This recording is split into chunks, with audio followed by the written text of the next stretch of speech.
Hello Malaysians. This evening, it's about 4 o'clock now, or rather afternoon, whatever. I'd like to speak on the issue of the prosecution of the Tan Sri Taib Mahmud, Chief Minister of Sarawak. There you are. We have here a video that is nothing short of a confession. It is, they were not trapped, they were not tricked into making this video. This first cousin to Taib Mahmud, this woman, whatever her name is, relating to her offer to sell thousands of acres of land which were alienated to her company by her first cousin Taib Mahmud.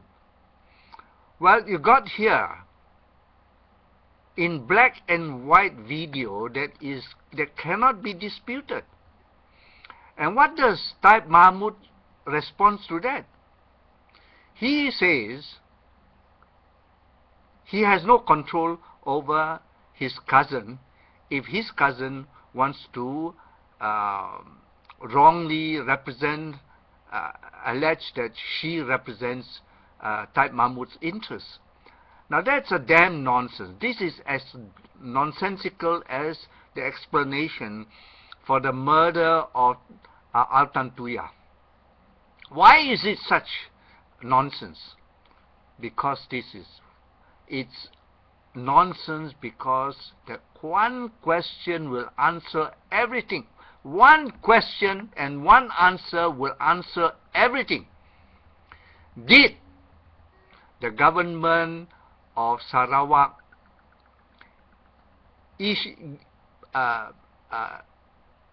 alienate or issue to this company, which is owned by two shareholders who are first cousins of Tan Sri Mahmud, Taib Mahmud?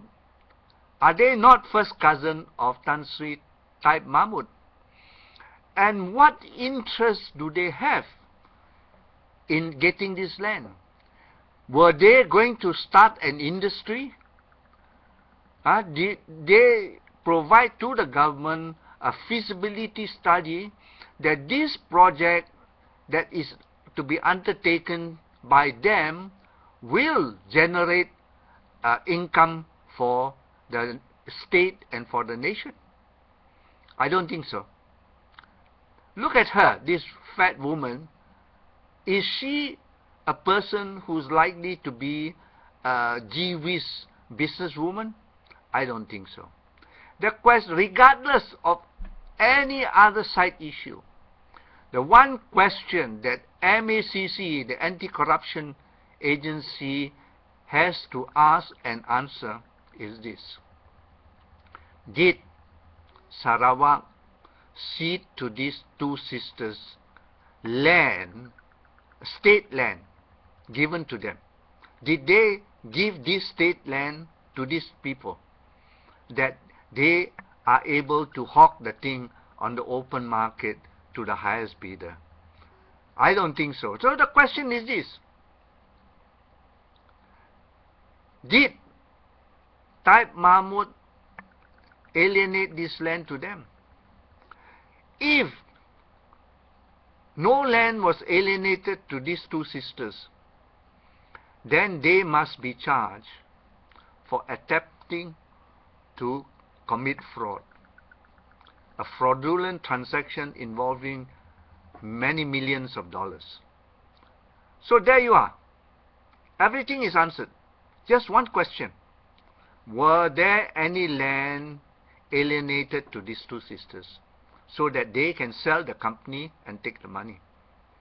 Well, that answers you your question. There is no need for Taib Mahmud to say, well, he is not responsible for the action of his cousins and so on and so on. Yes, he's not responsible for the action of his cousins, but the evidence were thousands of acres of land alienated to these two sisters to be owned by this company, so that they can sell the company and take the money. Simple as that. Well, I'll leave it to you. You see, you people in Sarawak must realize now, from what happened in Lahad Dato, that UMNO does not care for the interests of the people of Sabah and Sarawak. UMNO Malays look on you people in Sabah and Sarawak as aborigines, ignorant and unsophisticated. UMNO look down on you, as a matter of fact, because they claim to be more sophisticated, living on the peninsular side of Malaysia. That is everything said, you know. Think of yourself as a sort of unimportant appendage. You are not the true Malaysian as perceived by Peninsular Malaysia. Remember this, there's this agreement, the Malaysia agreement. Every federation, there must be an agreement entered into between the states and the federal government. You see, Malaysia is a federation of states. So many states, including Sarawak and Sabah, are two component states of the original federation. So there must be an agreement entered into by all the states. So this agreement usually defines the interests of the respective states and the federal government. I'm sure there will be a provision in the Federation of Malaysia Agreement which defines the powers of the federal government to move Malay soldiers into Sabah and Sarawak from Peninsular Malaysia. Right now, under the pretext of the attack by the Sulu people, they have moved 5,000 Malay soldiers to Sabah and to counter this attack, so to speak. It's just nonsense, because 200 Sulu Malays with bird shots and bows and arrows and things like that is no threat to Malaysia, no threat at all. And there is no call for the government to move 5,000 Malay soldiers to Sabah and Sarawak for that purpose. Look into that. Don't always allow the federal government to trample on you and to intimidate you and to look on you as ignoramuses. You don't know your rights. No. Go into the Malaysia agreement and see what are the definitions, and the constitution, of course, you know. Now look at it this way. Another thing is this: the states and the federal government, they always define how much of oil revenue, or in that respect, every other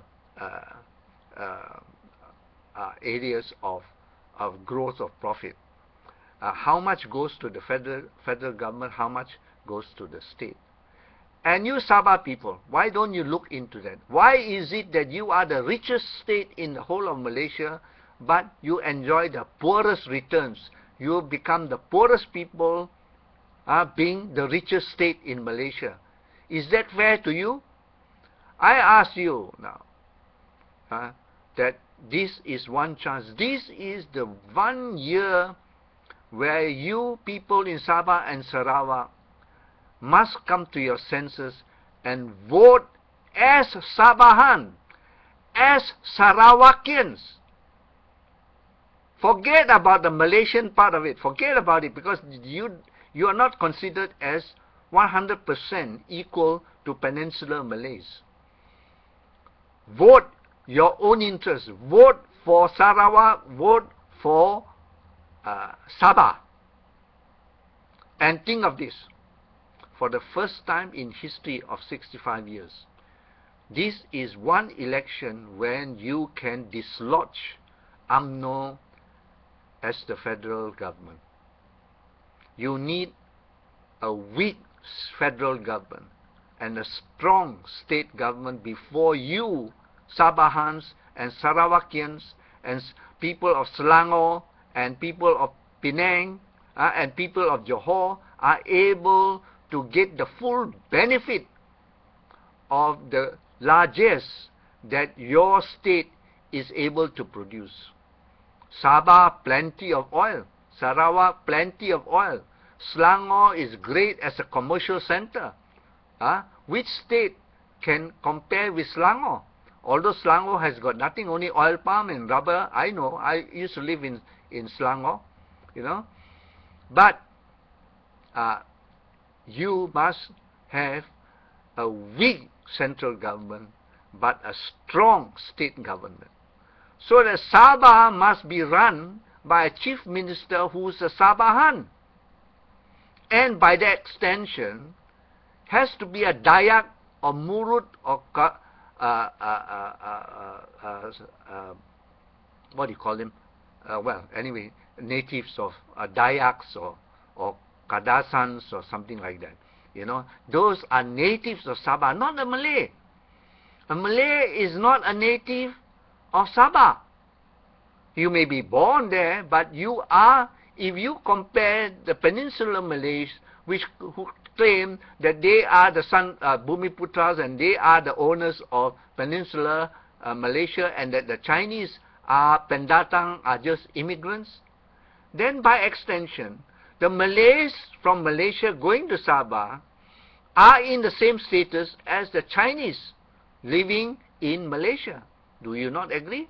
Therefore, Sabah, Sarawak must be governed by Sabahan and Sarawakian, not by Malays from Peninsula. Taib Mahmud is a Malay from Peninsular Malaysia. He should not be the Chief Minister of Sarawak. He's already stolen billions of dollars. Well, we read that he had to settle about $250 to $500 million for the divorce of his son to his wife. Well, where did the son get $500 million?